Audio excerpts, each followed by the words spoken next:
Hi, welcome to 4 Minutes of Film with me, Rhianna. 3 films to review this week: Jupiter Ascending, Shaun the Sheep, and Selma. So let's start with Jupiter Ascending. This is a very bizarre sci-fi about Jupiter, a maid, who finds out that she's actually the heir to the Earth, but there are superior beings that want to kill her so they can have it, and then she's rescued by a warrior who looks suspiciously like Channing Tatum with pointy ears.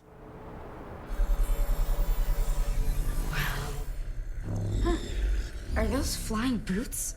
They use the force of gravity, redirecting it into differential equation slopes that you can surf. Yeah, I heard gravity and surf. Up is hard, down is easy. Thank you. Wow. Our ride's here. You ready? Ready to walk out of a 100-story window with you in your gravity boots onto an invisible This might spaceship. make it easier.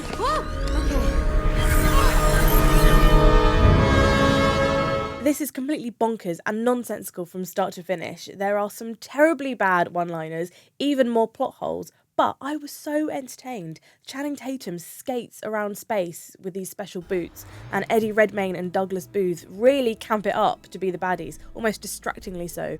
There are giant lizard men for no apparent reason, but the special effects are incredible. There's some really beautiful imagery in there, as you'd expect from the Wachowskis who did The Matrix. Mila Kunis, even though she's technically the lead, doesn't seem to have any control over her own destiny. She just gets passed from pillar to post. I thought Jupiter would have been a little bit more ballsy. Ultimately, I thought it was so entertaining, but it is very confused. So 3 stars. Next up, it's Shaun the Sheep. From the makers of Wallace and Gromit and Chicken Run comes Shaun the Sheep, about an adventurous little sheep and his flock who gets stuck in the big city when their farmer gets lost in there.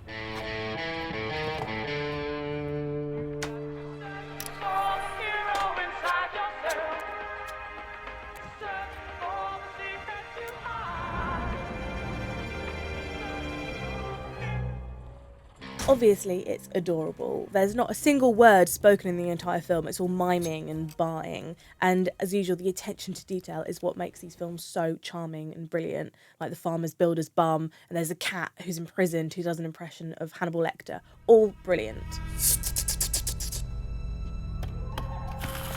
I was a bit disappointed that they went down a really common kids' film route, where Shaun spends most of the film running away from an evil pest control officer. We've seen that done a million times, and I was expecting something a little bit more original. But you will walk away with that really warm, loving feeling, and you will have laughed so much more than you were expecting. So 4 stars for Shaun the Sheep. Finally, it's Selma. This is the biopic of Martin Luther King during the Selma riots in Alabama. A peaceful civil rights protest was taking place, which turned into a tragedy due to the actions of officials in the South. You all deliberately causing an obstruction. You don't disperse, you're gonna be arrested. I promise you. Sheriff Clark, we're trying to gain access to the registration office, which is our legal right. There's too many of you. You know damn well there is. Now, y'all just gonna have to wait at the rear. No, Sheriff Clark. We're going in the front. We're gonna wait right here. Segregation is now illegal in this country, sir. I was sobbing for a fair bit of the film. It was so much more violent than I was expecting, and also so shocking. But I really felt the fear of the black people during that time, and also their determination to fight back. So 5 stars for Selma. Go and see this film. Next week, the big film is 50 Shades of Grey. Click here to subscribe.